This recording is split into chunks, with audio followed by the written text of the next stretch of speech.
Peter Crouch, born in 1981, wasn't your typical footballer.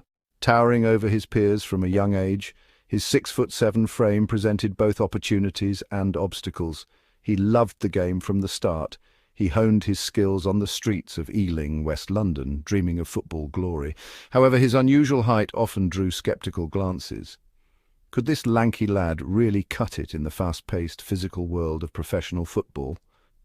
Crouch's talent was undeniable, but doubts lingered. He joined Tottenham Hotspur's youth system, a proving ground for aspiring young footballers. It wasn't an easy start. Coaches questioned his coordination. They wondered if his size would hinder rather than help.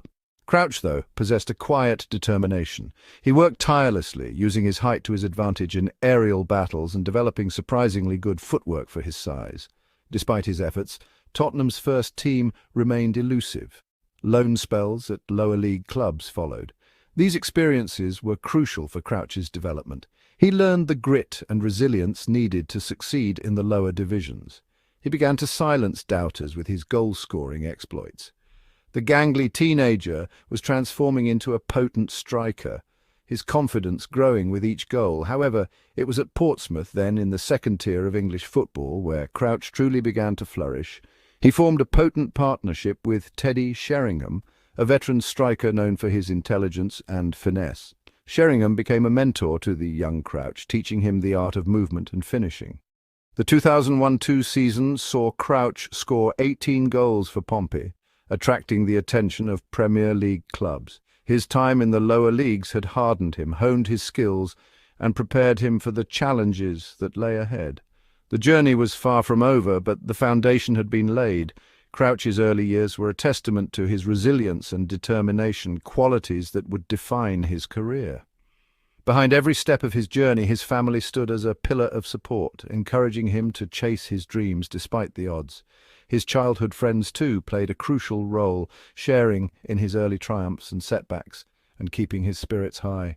With dreams of playing in the biggest stadiums and against the best teams, young Peter Crouch was ready to take on the world. Crouch returned to Tottenham Hotspur for the 2002-03 season, hoping to finally make his mark on the team he supported as a boy. His return was filled with optimism and a burning desire to prove himself at the highest level. However, despite showing promise in pre-season, he found his opportunities limited. The competition for places was fierce, and breaking into the first team proved to be a daunting challenge. Premier League football was a significant step up. The pace was quicker, the defenders more physical, and the demands on players were relentless. It was a baptism of fire for the young striker. He made only a handful of appearances for Spurs before being loaned out again, this time to Aston Villa. The move was seen as an opportunity for more game time and a chance to develop his skills further. His time at Villa Park was brief and largely forgettable. The team struggled, and Crouch found it difficult to make a significant impact. Crouch struggled to adapt to the team's style of play, and his goal output remained low. The frustration was evident as he battled to find his form and confidence. He returned to Tottenham at the end of the season, his future uncertain. The dream of becoming a Spurs legend seemed to be slipping away. It was then that Southampton offered him a lifeline. The Saints, recognizing his potential, decided to take a chance on the towering forward. The Saints, newly promoted to the Premier League, saw potential in the lanky striker. They believed his unique attributes could be the key to their survival in the top flight. They believed his physical presence and aerial ability could unsettle top-flight defences. His height and heading prowess were seen as valuable assets. Crouch embraced the new opportunity. He was determined to make the most of this fresh start and prove his worth. Playing under the guidance of Gordon Strachan, a manager who valued hard work and a never-say-die attitude, he rediscovered his confidence. Strachan's belief in him was a crucial factor in his resurgence. The 2004-05 season proved to be Crouch's breakout year. He found the back of the net with regularity and became a key player for the team. He formed a dynamic partnership with Kevin Phillips, another striker known for his goal-scoring prowess. Together, they terrorized defenses and created numerous scoring opportunities. Crouch's hold-up play improved dramatically, his touch becoming more assured. He became adept at bringing others into play and holding off defenders. He used his height effectively, winning headers and flick-ons, creating chances for himself and his teammates. His aerial dominance became a hallmark of his game. He ended the season as Southampton's top scorer with 12 goals, proving his doubters wrong and establishing himself as a Premier League force. His journey from Tottenham reserves to Southampton's spark was complete, and his career was back on track. Crouch's performances for Southampton didn't go unnoticed. His towering presence and knack for finding the back of the net made him a standout player, even in a struggling team. In the summer of 2005, Liverpool came calling. The Reds saw potential in Crouch, believing he could add a new dimension to their attack. Managed by the charismatic Rafa Benitez, the Reds had just won the Champions League in dramatic fashion and were building a team capable of challenging for top honours. Benitez's tactical acumen and vision for the team were key factors in Liverpool's pursuit of Crouch. The move to Anfield was a significant step up for Crouch.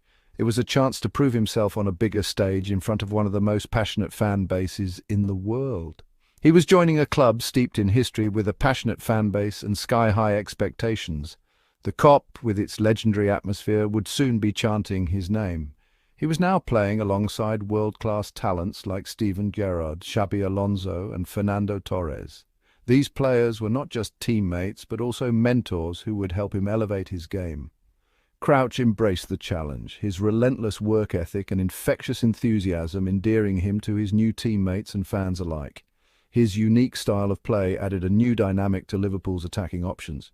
He played a crucial role in Liverpool's FA Cup triumph in 2006. His contributions were vital in the Reds' journey to lifting the prestigious trophy. His goals in earlier rounds helped pave the way for a memorable final against West Ham United. Each goal was a testament to his skill and determination. Though he didn't score in the final, his presence caused chaos in the West Ham defence, creating space for his teammates to exploit. His impact was felt in every corner of the pitch. Another defining moment in a Liverpool shirt came against Arsenal in March 2007. It was a match that would be remembered for years to come. Crouch scored a sensational hat-trick, showcasing his full repertoire of finishing skills. A towering header, a poacher's finish from close range, and a deft left-footed strike. Each goal was a masterpiece in its own right. It was a performance that epitomized Crouch's unique blend of physicality, technique, and an uncanny knack for scoring goals. His versatility and ability to adapt to different situations made him a valuable asset. He left Liverpool in 2008 after 3 seasons, having won the FA Cup and the Community Shield and etching his name in Anfield folklore. His legacy at Liverpool is remembered fondly by fans and teammates alike.